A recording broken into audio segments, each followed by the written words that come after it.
ഇന്ന് നമ്മൾ ഡിസ്കസ് ചെയ്യാൻ പോകുന്ന ടോപ്പിക്ക് ACCA ഫിനാൻഷ്യൽ അക്കൗണ്ടിങ്ങിലെ അക്രൂവൽസ് ആൻഡ് പ്രീപേയ്മെൻറ്റ്സ് എന്ന് പറയുന്ന ടോപ്പിക്കാണ്.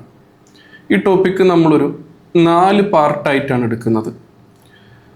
അക്രൂവൽസിൻ്റെ 2 പാർട്ടുകൾ ഉണ്ടായിരിക്കും, അതുപോലെ തന്നെ പ്രീപേയ്മെൻറ്റ്സിൻ്റെ 2 പാർട്ടുകൾ ഉണ്ടായിരിക്കും.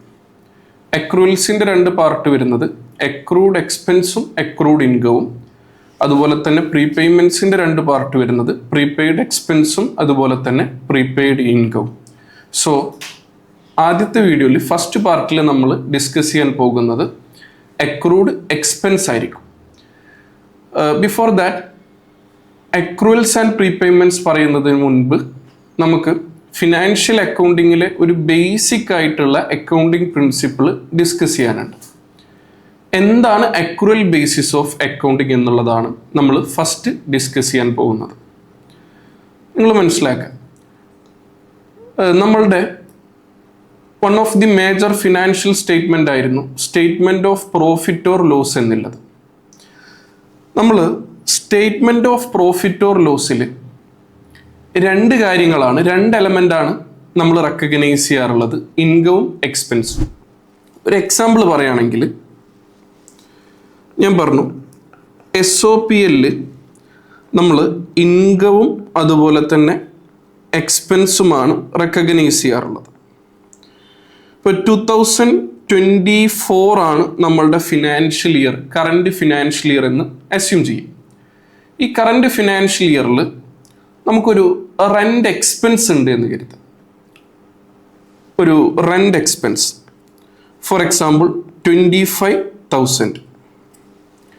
ബട്ട് ഇത് പേ ചെയ്യുന്നത് നമ്മൾ 2025 കരുതും. 2024 റെൻറ്റ് 25,000 നമ്മൾ പേ ചെയ്യുന്നത് 2025 കരുതും. പെയ്ഡ് ഇൻ 2025 ആണ്. But accrual basis of accounting പറയുന്നത് നിങ്ങളൊരു എക്സ്പെൻസ് റെക്കഗ്നൈസ് ചെയ്യുന്നത് അത് പേ ചെയ്യുന്ന ഇയറിലല്ല, അത് ഏത് ഇയറിലാണോ നമുക്ക് ഇൻക്വയർ ആയത് ആ ഇയറിൽ തന്നെ അത് റെക്കഗ്നൈസ് ചെയ്യണം. അപ്പോൾ ഇവിടെ 25,000 പേ ചെയ്യുന്നത് എന്നാണ്, പെയ്ഡ് ഇൻ 2025 ആണ്. പക്ഷെ നമ്മൾ എവിടെയല്ല റെക്കഗ്നൈസ് ചെയ്യേണ്ടത്? 2025 റെക്കഗ്നൈസ് ചെയ്യേണ്ടത് എവിടെ തന്നെയാണ്? 2024 അത് 2024 എക്സ്പെൻസ് അല്ലേ. അപ്പോൾ അത് പേ ചെയ്യുന്നുണ്ടോ ഇല്ലേ എന്നുള്ളത് നോക്കണ്ട. 2024 എക്സ്പെൻസ് 2024 തന്നെ റെക്കഗ്നൈസ് ചെയ്യണം. ഇതുപോലെ ഇനി നമുക്കൊരു ഇൻകമാണ് എന്ത് ചെയ്യാനുള്ളത്, റിസീവ് ചെയ്യാനുള്ളത്. എന്തെങ്കിലും ഒരു സർവീസ് ഇൻകം നമുക്ക് റെക്കഗ്നൈസ് ചെയ്യാനുണ്ട്, കിട്ടാനുണ്ട്. ഇപ്പോൾ 2024 നമ്മളുടെ ഒരു സർവീസ് ഇൻകം, നമ്മൾ പ്രൊവൈഡ് ചെയ്ത ഒരു സർവീസിൻ്റെ ഒരു ഇൻകം നമുക്ക് കിട്ടാനുള്ളത് ഫോർ എക്സാമ്പിൾ 40,000 ആണെന്ന് അസ്യൂം ചെയ്യും. ഈ 40,000 നമുക്ക് തരുന്നത് ഇപ്പോൾ ഫോർ എക്സാമ്പിൾ അഡ്വാൻസ് ആയിട്ടാണ് തന്നത്, ഓൾറെഡി തന്നിട്ടുണ്ട്. 2023 റിസീവ്ഡ് ആണെന്ന് എന്ത് ചെയ്യുക, അസ്യൂം ചെയ്യുക, നേരത്തെ കിട്ടിയിട്ടുണ്ട്. പക്ഷേ എക്സ്പെൻസ് പോലെ തന്നെ അക്രൂവൽ ബേസിസ് ഓഫ് അക്കൗണ്ടിങ് പറയുന്നത് ഒരു ഇൻകം നിങ്ങൾ റെക്കഗ്നൈസ് ചെയ്യേണ്ടത് അത് റിസീവ് ചെയ്യുന്ന ഇയറിലല്ല. റിസീവ് ചെയ്ത ഇയർ ഏതാ? 2023 അത് ഏൺ ചെയ്തത് ഏത് ഇയറിലാണോ, വെരി ഇമ്പോർട്ടൻറ്റ്, അത് ഏൺ ചെയ്യുന്നത്, നമ്മൾ അതിന് അവകാശിയാവുന്നത്, എൻടൈറ്റിൽഡ് ആവുന്നത് ഏത് ഇയറിലാണ്, ആ ഇയറിലാണ് നമ്മൾ റെക്കഗ്നൈസ് ചെയ്യേണ്ടത്. സോ 2024 സർവീസ് ഇൻകം ആണെങ്കിൽ 2024 തന്നെ നമ്മൾ എന്ത് ചെയ്യണം, അത് റെക്കഗ്നൈസ് ചെയ്യണം. സോ ഇതായിരുന്നു നമ്മളുടെ അക്രൂവൽ ബേസിസ് ഓഫ് അക്കൗണ്ടിങ് എന്ന് പറയുന്നത്. So accrual basis of accounting എന്ന് പറഞ്ഞു കഴിഞ്ഞാൽ നമ്മളൊരു എക്സ്പെൻസും അല്ലെങ്കിൽ ഒരു ഇൻകമോ SOPL റെക്കഗ്നൈസ് ചെയ്യുന്നത് അത് ക്യാഷ് പേ ചെയ്യുമ്പോഴോ അല്ലെങ്കിൽ റിസീവ് ചെയ്യുമ്പോഴോ അല്ല, അത് ഏത് ഇയറിലാണോ ഇൻക്വയർഡ് ആയത് അല്ലെങ്കിൽ ഏത് ഇയറിലാണോ നമ്മൾ ഏൺ ചെയ്തത് അല്ലെങ്കിൽ എൻടൈറ്റിൽഡ് ആയത് അതാത് ഇയറിൽ തന്നെ എന്ത് ചെയ്യണം, എക്സ്പെൻസും ഇൻകവും റെക്കഗ്നൈസ് ചെയ്യണം. ക്ലിയർ ആണോ എല്ലാവർക്കും? ഈ കൺസെപ്റ്റ് മനസ്സിലാക്കിയാലേ നമ്മളുടെ അക്രൂവൽസ് ആൻഡ് പ്രീപേയ്മെൻറ്റ്സിലെ എൻ്റയർ കൺസെപ്റ്റ് നമുക്ക് മനസ്സിലാക്കാൻ കഴിയുകയുള്ളൂ. സോ നമ്മളുടെ ഫസ്റ്റ് പാർട്ടിലെ കൺസെപ്റ്റായ അക്രൂഡ് എക്സ്പെൻസ് ആണ് നമ്മളിനി ഡിസ്കസ് ചെയ്യാൻ പോകുന്നത്. സോ എന്താണ് അക്രൂഡ് എക്സ്പെൻസ് എന്നുള്ളത് നോക്കാം. സോ അക്രൂഡ് എക്സ്പെൻസ് നിങ്ങൾക്ക് എളുപ്പത്തിൽ മനസ്സിലാക്കാൻ വേണ്ടിയിട്ട് ഞാനൊരു ടേം പറഞ്ഞുതരാം. അക്രൂഡ് മീൻസ് എന്താണ്? Accrued means pending. അപ്പോൾ അക്രൂഡ് എക്സ്പെൻസ് എന്ന് പറഞ്ഞു കഴിഞ്ഞാൽ എന്താണ്? Pending expense. അപ്പോൾ അക്രൂഡ് മീൻസ് പെൻഡിങ്. എന്താണ് ഇവിടെ പെൻഡിങ് ആവുന്നത്? Accrued expense, pending expense. Expense pending ആവും മീൻസ് ഫോർ എക്സാമ്പിൾ 2023 ആണ് നമ്മളുടെ കറണ്ട് ഇയർ എന്ന് അസ്യൂം ചെയ്യും. ഈ ഒരു 2023 ഒരു എക്സ്പെൻസ് ആയിരുന്നു ഇലക്ട്രിസിറ്റി എക്സ്പെൻസ്. ഫോർ എക്സാമ്പിൾ 2023 നമുക്കൊരു കറണ്ട് ബില്ല് വന്നത് ടോട്ടൽ ഒരു 20,000 ആണെന്ന് അസ്യൂം ചെയ്യും. ഇതിൻ്റെ ഡ്യൂ ഡേറ്റ് വരുന്നത് നമ്മളുടെ ഇയർ എൻഡ് 1 ജനുവരി ആണ് ഇയറിൻ്റെ സ്റ്റാർട്ടിങ്, 31 ഡിസംബർ ആണ് ഇയറിൻ്റെ എൻഡ്. 31 ഡിസംബർ ആണ് എന്ത് വരുന്നത്? ഡ്യൂ ഡേറ്റ് വരുന്നത്. നമ്മൾ ഈ എക്സ്പെൻസ് കറണ്ട് ഇയറിൽ പേ ചെയ്തില്ല. നമ്മളിത് പേ ചെയ്യുന്നത് എന്നാണ്? നെക്സ്റ്റ് ഇയറിലാണെന്ന് അസ്യൂം ചെയ്യുക, 2024 കരുത്.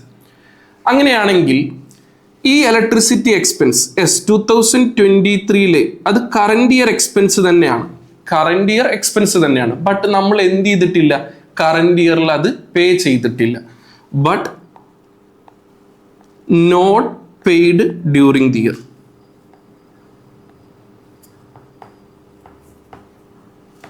ഓക്കെ, ഒന്നുകൂടെ മനസ്സിലാകാൻ ശ്രദ്ധിക്കുക. എന്തായിരുന്നു? 2023 ഇലക്ട്രിസിറ്റി എക്സ്പെൻസ് ആയിരുന്നു. ഇത് കറണ്ട് ഇയർ എക്സ്പെൻസ് ആണ്, ബട്ട് എന്ത് ചെയ്തിട്ടില്ല? ഇതെന്നെ നമ്മൾ പേ ചെയ്യുന്നുള്ളൂ 2024.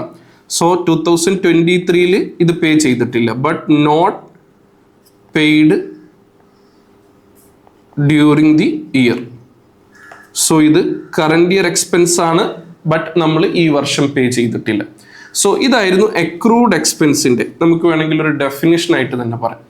ഇത് അക്രൂഡ് എക്സ്പെൻസ് എന്ന് പറഞ്ഞു കഴിഞ്ഞാൽ പെൻഡിങ് എക്സ്പെൻസ് ആണ്. കറണ്ട് ഇയറിൽ എക്സ്പെൻസ് അല്ലേ, ബട്ട് നമ്മളിത് പേ ചെയ്തിട്ടില്ലല്ലോ. അങ്ങനെയാണെങ്കിൽ അക്രൂഡ് എക്സ്പെൻസ് എന്താണ്? പെൻഡിങ് എക്സ്പെൻസ് എന്താണ്? ലയബിലിറ്റിയാണ്. എന്താണ്? ലയബിലിറ്റിയാണ്. എന്തുകൊണ്ടാണ് ലയബിലിറ്റി ആയത്? ഒരു ഇലക്ട്രിസിറ്റി ബില്ല് വന്നു, നമ്മളത് അടച്ചിട്ടില്ല, ഡ്യൂ ഡേറ്റ് കഴിഞ്ഞു, അപ്പൊ അടക്കാൻ നമ്മൾ ബാധ്യസ്ഥനാണ്. നമുക്ക് അവിടെ ഒരു ബാധ്യത ഉണ്ട്, ഒബ്ലിഗേഷൻ ഉണ്ട്. അതുകൊണ്ട് ഇത് എന്ത് എലമെന്റ് ആയിട്ട് റെക്കഗ്നൈസ് ചെയ്യണം? നമ്മൾ SOFPയിൽ ലയബിലിറ്റി ആയിട്ട് എന്ത് ചെയ്യണം? റെക്കഗ്നൈസ് ചെയ്യണം.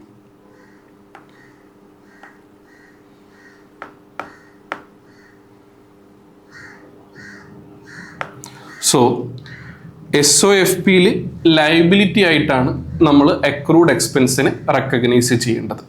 സോ ഈ ഒരു കൺസെപ്റ്റിൽ നമുക്കൊന്ന് ക്ലാരിറ്റി ഇംപ്രൂവ് ചെയ്യാൻ വേണ്ടിയിട്ട് നമുക്ക് നേരെ ഒരു ഇല്ലുസ്ട്രേഷനിലോട്ട് പോവാം.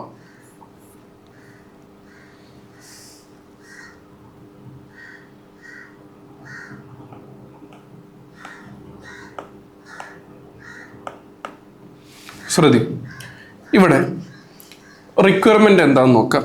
How much should be charged to SOPL account. ഇവിടെ very important, how much should be charged എന്നാണ്.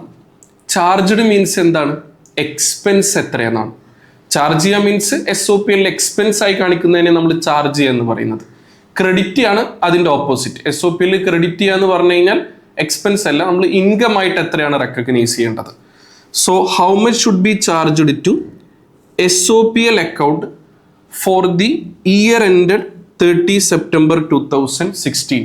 നിങ്ങൾ അക്രൂവൽസ് ആൻഡ് പ്രീപേയ്മെന്റ്സ് എന്നുള്ള ചാപ്റ്ററിൽ എനി ക്വസ്റ്റ്യൻ വന്നോ അവിടെ ഫിനാൻഷ്യൽ ഇയർ വെരി ഇമ്പോർട്ടൻ്റ് ആണ്. സോ അതുകൊണ്ട് ഞാൻ പറയുന്ന സ്റ്റെപ്പ് തന്നെ ഫോളോ ചെയ്തിട്ടായിരിക്കണം എല്ലാ ക്വസ്റ്റ്യൻസും അറ്റംപ്റ്റ് ചെയ്യാൻ വേണ്ടിയിട്ട്. സോ ഫിനാൻഷ്യൽ ഇയർ എത്രയും നോക്കാം. ഇവിടെ ഫിനാൻഷ്യൽ ഇയർ എൻഡ് ചെയ്യുന്നത് 30 സെപ്റ്റംബർ 2016 ആണ്. സോ ഫിനാൻഷ്യൽ ഇയർ എൻ്റെ എന്തായിരിക്കും? സെപ്റ്റംബർ കഴിഞ്ഞിട്ടുള്ള മന്ത് ഏതാണ്? ഒക്ടോബർ. ഫിനാൻഷ്യൽ ഇയറിൻ്റെ സ്റ്റാർട്ടിങ് 1 ഒക്ടോബർ 15 ആയിരിക്കും. ജസ്റ്റ് നിങ്ങൾ എന്ത് ചെയ്യുക? നമ്മളുടെ ആൻസർ കണ്ടെത്തുന്നതിൻ്റെ ഭാഗമായിട്ട് നിങ്ങൾ ജസ്റ്റ് ഓരോ മന്തും ലിസ്റ്റ് ചെയ്ത് എഴുതുക. സോ എവിടുന്ന് സ്റ്റാർട്ട് ചെയ്യുന്നത്? ഒക്ടോബർ വരുന്നുണ്ട്, നവംബർ വരുന്നുണ്ട്, ഡിസംബർ വരുന്നുണ്ട്, ജാനുവരി വരുന്നുണ്ട്,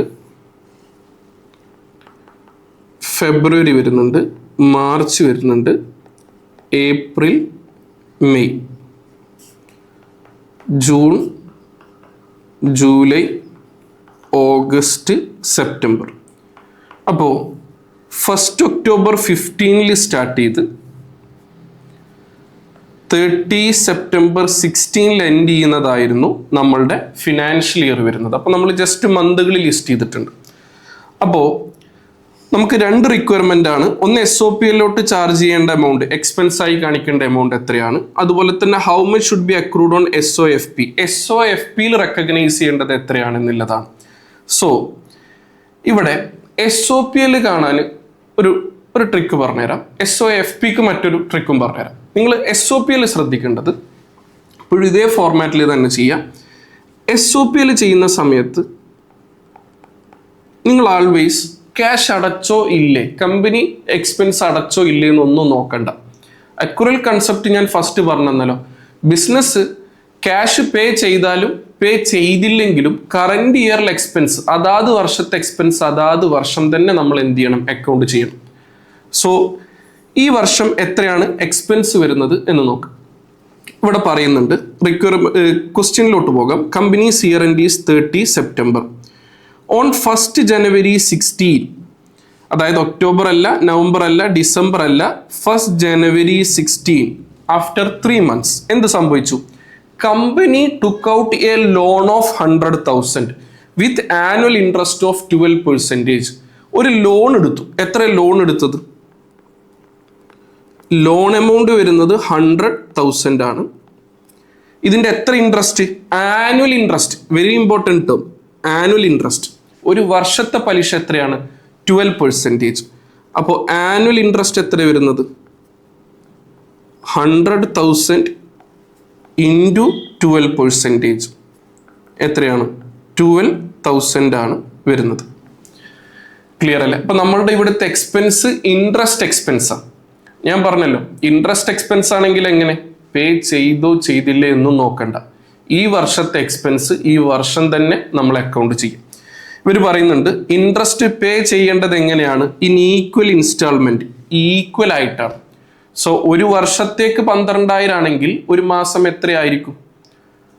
12,000 ഇൻറ്റു 1/12 ചെയ്താൽ പോരെ, 1000 ആയിരിക്കില്ലേ?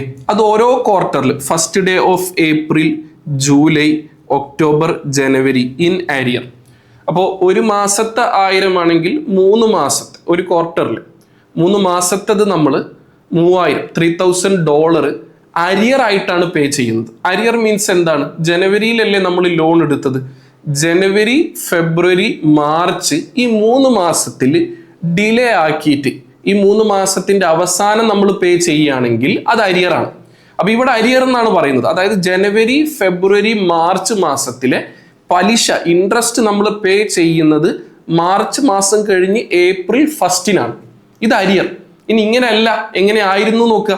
ജനുവരി, ഫെബ്രുവരി, മാർച്ചിലത് നമ്മൾ ജനുവരി 1 തന്നെ പേ ചെയ്യുകയാണെങ്കിലോ അത് അഡ്വാൻസാണ്. ഇവിടെ എന്തായാലും അഡ്വാൻസ് അല്ല പറയുന്നത്, ഇവിടെ പറയുന്നത് എന്താണ്? അരിയർ ആണ്. അപ്പോൾ ജനുവരി, ഫെബ്രുവരി, മാർച്ചിലത് ഏപ്രിൽ 1 ഇങ്ങനെ അരിയർ ആയിട്ട് ഏപ്രിൽ 1, ജൂലൈ 1, ഒക്ടോബർ 1, അതുപോലെ തന്നെ ജനുവരി 1 ഇങ്ങനെ അരിയർ ആയിട്ടാണ് ബിസിനസ് ഈ പലിശ അടക്കുന്നത്. അപ്പൊ ഞാൻ ആദ്യം തന്നെ പറഞ്ഞല്ലോ നിങ്ങളോട്, SOPL ആണെങ്കിൽ നമുക്ക് എന്ത് നോക്കേണ്ട ആവശ്യമില്ല, അടച്ചോ ഇല്ലേ എന്ന് നോക്കേണ്ട ആവശ്യമില്ല. ഈ വർഷത്തെ എക്സ്പെൻസ് ഈ വർഷം തന്നെ അക്കൗണ്ട് ചെയ്യണം. അപ്പൊ ഈ വർഷം എത്ര മാസം എക്സ്പെൻസ് വരുന്നുണ്ട് നോക്കുക. ഇവിടെ ഒക്ടോബറിൽ ഇല്ല, കാരണം ലോൺ എടുത്തിട്ടില്ല. ലോൺ എടുക്കുന്നത് എന്നാണ്? ജനുവരിയിൽ. അപ്പൊ അവിടുന്ന് മുതൽ നോക്കിയാൽ പോരെ. ഒക്ടോബറിൽ എടുത്തിരുന്നെങ്കിൽ അവിടുന്ന് നോക്കണമായിരുന്നു.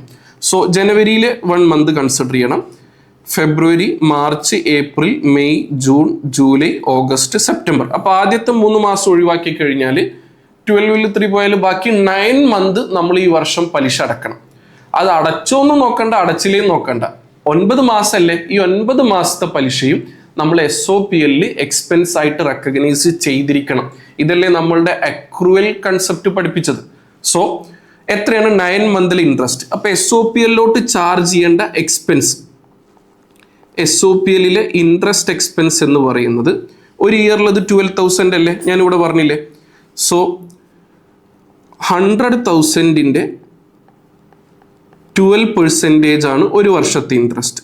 ഇൻറ്റു നമുക്ക് ഈ വർഷം 9 മാസമേ ഉള്ളൂ, 9/12.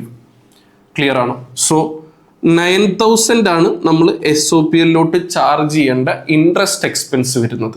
സോ റിക്വയർമെന്റിലെ ഒരു പാർട്ടിന്റെ ആൻസർ നമുക്ക് കിട്ടിയിട്ടുണ്ട്. 9,000 ആണ് എക്സ്പെൻസ് വരുന്നത്. സോ ഓപ്ഷൻസിൽ SOPLിൽ ബിയിലും സിയിലും എന്ത് വരുന്നുണ്ട്? 9,000 വരുന്നുണ്ട്. അപ്പോൾ നമുക്കിനി SOFPയിലെ ഫിഗർ നോക്കാം, എന്നിട്ട് ഏതാണ് ഓപ്ഷൻ എന്ന് നോക്കാം. നമ്മൾ SOPL പറഞ്ഞ പോലെയല്ല SOFPയിലോട്ട് വരുമ്പോൾ. SOPL ഞാൻ പറഞ്ഞു നിങ്ങളോട്, നിങ്ങൾ ക്യാഷ് പേ ചെയ്തോ ചെയ്തില്ലേ എന്നുള്ളതൊന്നും നോക്കണ്ട. പക്ഷെ SOFPയിലോട്ട് വരുമ്പോൾ നിങ്ങൾ എന്ത് നോക്കണം? ക്യാഷ് പേ ചെയ്തോ പേ ചെയ്തില്ലേ എന്നുള്ളത് നിങ്ങൾ എന്ത് ചെയ്യണം? നോക്കണം. എന്നിട്ട് നമ്മൾ പെൻഡിങ് ആണോ അല്ലെങ്കിൽ അഡ്വാൻസ് അടച്ചിട്ടുണ്ടോ എന്നുള്ളതാണ് നോക്കേണ്ടത്. നമുക്ക് നോക്കി നോക്കാം. ഇപ്പോൾ ഇവിടെ ക്വസ്റ്റ്യനിൽ പറഞ്ഞു പേ ചെയ്യുന്നത് ഇൻ ഈക്വൽ ഇൻസ്റ്റാൾമെന്റ്, ഈക്വൽ ആയിട്ടാണ്. എങ്ങനെ? ക്വാർട്ടർലി. ദാറ്റ് മീൻസ് എങ്ങനെയാണ്? April 1st, അതുപോലെ July 1st, October 1st, January 1st, ഇങ്ങനെയാണ് നമ്മൾ എന്ത് ചെയ്യുന്നത്? പേ ചെയ്യുന്നത്. സോ നിങ്ങൾ ശ്രദ്ധിക്കേണ്ടത്, ഇവിടെ നമ്മൾ ലോൺ എടുക്കുന്നത് എന്നാ? 1st January അല്ലേ? ഓക്കെ. അപ്പോൾ 1st January പലിശ അടക്കണ്ടേ? ജനുവരിയിലെ പലിശ അടക്കണം. പക്ഷെ ഇതെന്ന് അടക്കുന്നത്? ജനുവരി, ഫെബ്രുവരി, മാർച്ച്. ഈ 3 മാസത്തെ പലിശ നമ്മൾ എന്ന് അടക്കുന്നത്? April 1st പേ ചെയ്തു, പെയ്ഡ് ഇൻ 1st April. ഇനി ഏപ്രിൽ, മെയ്, ജൂൺ, ഈ 3 മാസത്തെ എന്ന് നടക്കുന്നത്? 1st July പേ ചെയ്തു അല്ലെ? പെയ്ഡ് ആണ്, നോ ഒബ്ലിഗേഷൻ, പെൻഡിങ് ഇല്ല. പക്ഷെ ജൂലൈ, ഓഗസ്റ്റ്, സെപ്റ്റംബർ അല്ലെ? ജൂലൈ, ഓഗസ്റ്റ്, സെപ്റ്റംബർ നമ്മളുടെ ഇയർ എൻഡ് എവിടെ അവസാനിച്ചു? 30 സെപ്റ്റംബറിൽ അവസാനിച്ചു. സോ ജൂലൈ, ഓഗസ്റ്റ്, സെപ്റ്റംബർ മാസത്തിലെ പേയ്മെന്റ് ഈ വർഷം അടക്കുന്നില്ല. അത് അടക്കുന്നത് എന്നാണ്? 1st October 17 ആണ് പേ ചെയ്യുന്നത്. സോ ഇത് നെക്സ്റ്റ് ഇയറിലല്ലേ പേ ചെയ്യുന്നത്. നമ്മൾ നെക്സ്റ്റ് ഇയറിന്റെ കാര്യം കൺസിഡർ ചെയ്യേണ്ട ആവശ്യമുണ്ടോ? നമ്മൾ കറണ്ട് ഇയർ മാത്രം നോക്കിയാൽ പോരെ. സോ കറണ്ട് ഇയറിൽ ഇത് എന്തല്ല? ഏതൊക്കെ 3 മാസം? ജൂലൈ, ഓഗസ്റ്റ്, സെപ്റ്റംബർ, ഈ 3 months ജൂലൈയിൽ പെയ്ഡ് എന്ന് എഴുതിയിട്ടുണ്ട്. അതിനർത്ഥം ജൂലൈയിൽ പേ ചെയ്തു എന്നല്ല. ഞാൻ ഓൾറെഡി പറഞ്ഞല്ലോ, ഏപ്രിൽ, മെയ്, ജൂൺ മാസത്തിലതാണ് ജൂലൈ 1st പേ ചെയ്തത്. ക്ലിയർ അല്ലേ? സോ നിങ്ങൾ ശ്രദ്ധിക്കണം, ജൂലൈ, ഓഗസ്റ്റ്, സെപ്റ്റംബർ ഈ 3 മാസത്തിലത് എന്താണ്? പേ ചെയ്യുന്നത് നെക്സ്റ്റ് ഇയറിലാണ്. പേ ചെയ്യുന്നത് എന്നാണ്? നെക്സ്റ്റ് ഇയറിലാണ്. അപ്പൊ ഇത് കറണ്ട് ഇയറിൽ എന്ത് ചെയ്തിട്ടില്ല? പേ ചെയ്തിട്ടില്ല. അപ്പൊ കറണ്ട് ഇയറിൽ ഇത് പേ ചെയ്തില്ലെങ്കിൽ ഇത് പെൻഡിങ് അല്ലേ? എക്സ്പെൻസ് പേ ചെയ്യാൻ പെൻഡിങ് അല്ലേ? ക്ലിയർ ആണോ? അപ്പോൾ ഈ 3 മാസത്തെ എക്സ്പെൻസ് പെൻഡിങ് ആണെങ്കിൽ ഈ പെൻഡിങ് എക്സ്പെൻസിനല്ലേ നമ്മൾ അക്രൂഡ് എക്സ്പെൻസ് എന്ന് പറയുന്നത്. ഇത് എന്തായിട്ട് റെക്കഗ്നൈസ് ചെയ്യണം? ലയബിലിറ്റി ആയിട്ട് റെക്കഗ്നൈസ് ചെയ്യണം. സോ SOFPയിൽ ശ്രദ്ധിക്കുക, SOFPയിൽ 3 മാസത്തെ എക്സ്പെൻസ് പെൻഡിങ് ആയിട്ട് വരുന്നുണ്ട്. സോ നമ്മളുടെ ഡെഫിനിഷൻ മീറ്റ് ചെയ്യുന്നുണ്ടോ നോക്കാം. ഈ ജൂലൈ, ഓഗസ്റ്റ്, സെപ്റ്റംബർ ഇത് കറണ്ട് ഇയർ എക്സ്പെൻസ് അല്ലേ? But not paid during the year. ഇത് നമ്മൾ എന്ത് ചെയ്തിട്ടില്ല? കറണ്ട് ഇയറിൽ പേ ചെയ്തിട്ടില്ലല്ലോ. അങ്ങനെയാണെങ്കിൽ ഇത് എന്ത് എക്സ്പെൻസ് ആണ്? പെൻഡിങ് എക്സ്പെൻസ് ആണ്, ഓർ അക്രൂഡ് എക്സ്പെൻസ് ആണ്. അക്രൂഡ് എക്സ്പെൻസ് ആണെങ്കിൽ അതെന്താണ്? ലയബിലിറ്റി ആണ്. എത്ര മാസമാണ് പെൻഡിങ്? 3 months. അപ്പോൾ 100,000 ആണ് ലോൺ എടുത്തത്, 12% ആണ് ആനുവൽ ഇൻട്രസ്റ്റ്, 3 months പെൻഡിങ് ആണ്. ഈ വർഷം എൻഡിൽ അടക്കുന്നില്ല, നെക്സ്റ്റ് ഇയറിലേ അടക്കുന്നുള്ളൂ. സോ SOFPയിൽ നമ്മൾ കറന്റ് ലയബിലിറ്റിയുടെ താഴെ അക്രൂഡ് എക്സ്പെൻസിന്റെ പേരെന്തായിരുന്നു? അക്രൂഡ് ഇൻട്രസ്റ്റ് എന്ന് പറഞ്ഞിട്ട് എത്ര റെക്കഗ്നൈസ് ചെയ്യണം? 3,000 അല്ലെ? 3 മാസത്തെ പലിശ അല്ലേ അടക്കാനുള്ളത്, പെൻഡിങ് ഉള്ളത്. അത് ലയബിലിറ്റി ആയിട്ടും റെക്കഗ്നൈസ് ചെയ്യണം. അപ്പൊ നമ്മളുടെ എക്സ്പെൻസ് വരുന്നത് 9,000, ലയബിലിറ്റി വരുന്നത് 3,000. സോ ആൻസർ നോക്കാം. ഇവിടെ എക്സ്പെൻസ് 9,000 SOPL ചാർജ് ചെയ്യണം, ലയബിലിറ്റി 3,000 റെക്കഗ്നൈസ് ചെയ്യണം. ഏതാണ് ഓപ്ഷൻ വരുന്നത്? ബി ആണ്. സോ നമ്മളുടെ ഏത് ടോപ്പിക് ഇവിടെ ഡിസ്കസ് ചെയ്തു?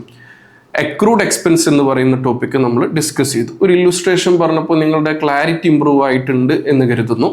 സോ നമ്മളുടെ ടോപ്പിക് എന്തായിരുന്നു? അക്രൂഡ് എക്സ്പെൻസ് ആയിരുന്നു. അക്രൂഡ് എക്സ്പെൻസ് എന്ന് പറഞ്ഞു കഴിഞ്ഞാൽ എന്താണ്? കറന്റ് ഇയർ എക്സ്പെൻസ് ആണ്. ബട്ട് നമ്മൾ കറന്റ് ഇയറിൽ but not paid during the year, current ഇയറിൽ അത് പേ ചെയ്തിട്ടില്ല. കറന്റ് ഇയറിൽ അത് പേ ചെയ്തില്ലെങ്കിൽ അതെന്താണ്? ലയബിലിറ്റിയാണ്. നിങ്ങൾ ഈ ഒരു പാർട്ടിൽ നിന്ന് ഒരു ക്വസ്റ്റ്യൻ ചോദിക്കുന്ന സമയത്ത് ആൾവേസ് ശ്രദ്ധിക്കേണ്ട ഒരു കാര്യമാണ്, SOPL റെക്കോർഡ് ചെയ്യേണ്ട എമൗണ്ട് എത്ര, SOFP റെക്കോർഡ് ചെയ്യേണ്ട എമൗണ്ട് എത്രയെന്ന് ചോദിക്കാം. നിങ്ങൾ എന്ത് ചെയ്യണം? ഫിനാൻഷ്യൽ ഇയർ എഴുതുക, മന്തുകൾ ലിസ്റ്റ് ചെയ്യുക, SOPL റെക്കോർഡ് ചെയ്യേണ്ട എമൗണ്ട് കണ്ടെത്താൻ പേ ചെയ്തോ ചെയ്തില്ലേ എന്നുള്ളതൊന്നും നിങ്ങൾ എന്ത് ചെയ്യണ്ട? കൺസിഡർ ചെയ്യണ്ട. പേ ചെയ്താലും ചെയ്തില്ലെങ്കിലും SOPL അതാത് വർഷത്തെ എക്സ്പെൻസ് അതാത് വർഷം തന്നെ റെക്കഗ്നൈസ് ചെയ്യണം. ബട്ട് SOFP വരുമ്പോൾ നിങ്ങൾ പേ ചെയ്തോ ഇല്ലേ എന്ന് നോക്കണം. പേ ചെയ്തിട്ടില്ലെങ്കിൽ അത് പെൻഡിങ് ആണ്. എക്സ്പെൻസ് പെൻഡിങ് ആയാൽ അതെന്താണ്? ലയബിലിറ്റി ആണ്. നമ്മൾ ചെയ്ത ഇല്ലുസ്ട്രേഷനിൽ ലാസ്റ്റ് 3 മന്തില് അല്ലെ, ഏതൊക്കെയായിരുന്നു? ജൂലൈ, ഓഗസ്റ്റ്, സെപ്റ്റംബർ, ഈ 3 മാസത്തെ എക്സ്പെൻസ് കറന്റ് ഇയറിൽ പേ ചെയ്തില്ല, നെക്സ്റ്റ് ഇയറിലാണ്. അപ്പൊ കറന്റ് ഇയറിൽ പേ ചെയ്തില്ലെങ്കിൽ അത് പെൻഡിങ് ആണ്. അതുകൊണ്ടാണ് നമ്മൾ അത് ലയബിലിറ്റി ആയിട്ട് റെക്കഗ്നൈസ് ചെയ്തത്. ക്ലിയർ ആണോ? Okay, thank you.